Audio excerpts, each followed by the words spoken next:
भारत चीन सेनाओं के गतिरोध को कांग्रेस ने बताया गंभीर राष्ट्रीय चिंता। सरकार से बयान देकर देश को विश्वास में लेने और लोगों की चिंताओं को दूर करने की अपील की। चीन और नेपाल सीमा पर बढ़ रहे तनाव पर केंद्रीय कानून मंत्री रविशंकर प्रसाद का बयान, देश को कोई भी नहीं दिखा सकता आंख। नेपाल ने अपने देश के नक्शे में बदलाव के संशोधन बिल को सदन के एजेंडे से किया बाहर। अब केंद्रीय कार्य समिति करेगी संशोधन पर फैसला। देश में कोरोना संक्रमितों की संख्या 1,51,000 के पार पहुंची। पिछले 24 घंटे में सामने आए 6,387 नए मामले, 4,337 लोगों की अब तक गई है जान। देश भर में अब तक 64,426 कोरोना संक्रमित मरीज ठीक हुए। संक्रमितों के ठीक होने की दर में लगातार बढ़ोतरी, 44.45% पहुंचा रिकवरी रेट।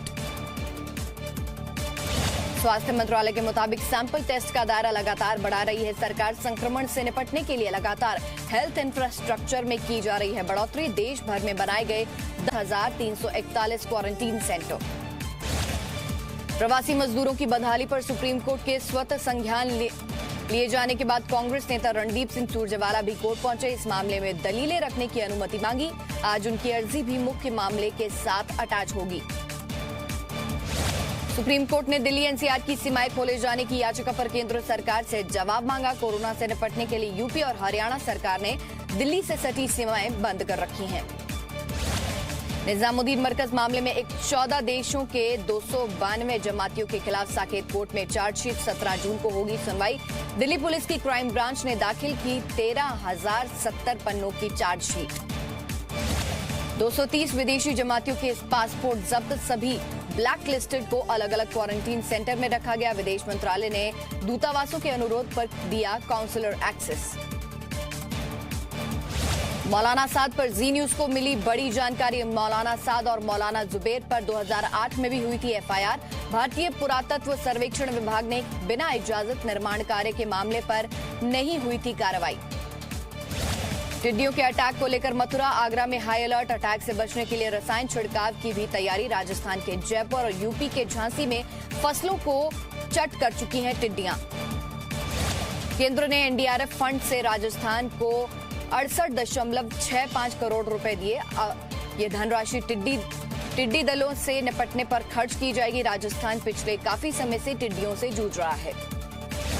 जैसलमेर में 50 डिग्री तापमान में भी सरहदों की रखवाली कर रही बीएसएफ की महिला कमांडो के हौसले बुलंद।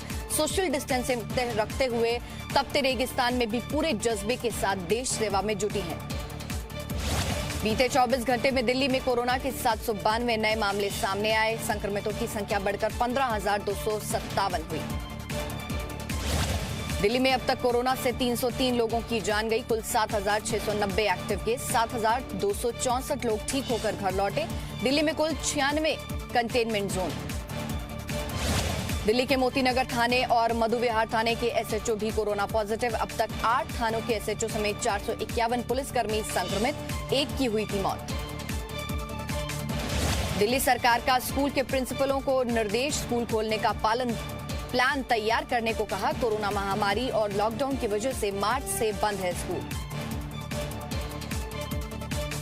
महाराष्ट्र में कोरोना पीड़ित करीब 17,000 लोग ठीक हुए। कुल संक्रमण के मामले 54,000 के पार पहुंचे। राज्य में अब तक कोरोना वायरस से 1,792 लोगों की मौत हुई। राजधानी दिल्ली में तेजी से बढ़ती जा रही कोरोना संक्रमण की रफ्तार। लॉकडाउन 4.0 में ढील के बाद नए मरीजों की संख्या तेजी से बढ़ रही है। दिल्ली में संक्रमितों की संख्या 15,000 के पार पहुंची। गुजरात में कोरोना संक्रमित मरीजों की संख्या 14,821 हुई। राज्य में कोरोना से 915 लोग अपनी जान गंवा चुके हैं। 7,000 से ज्यादा लोग दे चुके हैं वायरस को मात। तमिलनाडु में 9,342 लोग कोरोना से ठीक हुए। संक्रमित मरीजों का आंकड़ा 17,000 के पार पहुंचा। राज्य में कोरोना वायरस की वजह से अब तक 127 लोगों की जान जा चुकी है। उत्तर प्रदेश में कोरोना से अब तक 3,698 से ज्यादा लोग ठीक हुए। संक्रमित मरीजों का आंकड़ा 6,548 हुआ। राज्य में अब तक 170 लोग कोरोना वायरस से अपनी जान गंवा चुके हैं। राजस्थान में कोरोना से अब तक 170 लोगों की मौत हुई। 4,171 लोग हो चुके हैं ठीक। कोरोना संक्रमित मरीजों की संख्या 7,500 के पार हुई। आईसीएमआर ने कोविड टेस्ट कराने की 4500 रुपए की अधिकतम सीमा हटाई। इस टेस्ट की अधिकतम कीमतें तय का जिम्मा राज्य सरकारों को सौंपा। कई लोगों ने अधिकतम कीमत पर जताई थी आपत्ति।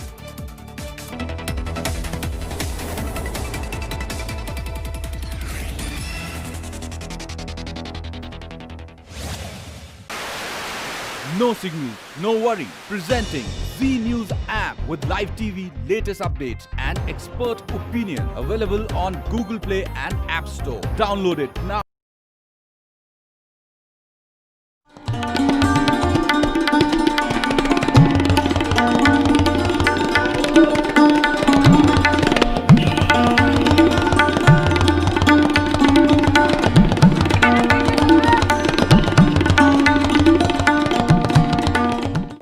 स्वामी जी, धर्मांतरण का मुद्दा हो या फिर आस्था का मुद्दा हो, आस्था के विषय में आज जो टारगेट बनाया गया है, सोशल नेटवर्क के जरिए बहुत सारे सवाल खड़े किए जा रहे हैं करोड़ों लोगों के माध्यम से कि एक संत आसाराम जी बापू रहे हैं, 80 वर्षीय संत हैं, अभी तक आरोप सिद्ध नहीं हो पाया है, फिर भी उनको जेल में रखा गया है।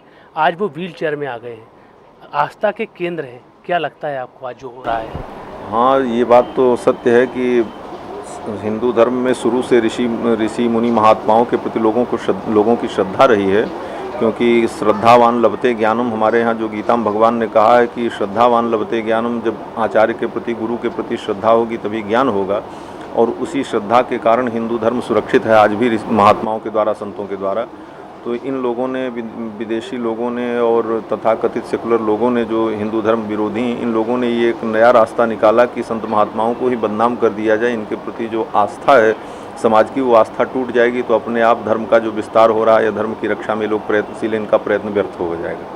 इस दृष्टि से इन लोगों ने ये कुचक्र रचा है। और ऐसे बहुत सारे संतों के ऊपर विभिन्न प्रकार के आरोप लगा करके, जबकि आप मीडिया के माध्यम से आपको मालूम ही होगा कि किसी भी ईसाई पादरी के ऊपर या किसी मौलवी के ऊपर इस प्रकार के कोई आरोप नहीं लगते, न कभी उनका कोई इस प्रकार के पर्दाफाश किया जाता। लेकिन हिंदू धर्माचार्यों के ऊपर ही ऐसे आरोप लगाए जाते हैं और विभिन्न प्रकार के चैनल विभिन्न पार्टियों से पोषित हैं और विदेशी पैसा उनके पास आता है, इसलिए सारा कार्य किया जा रहा है।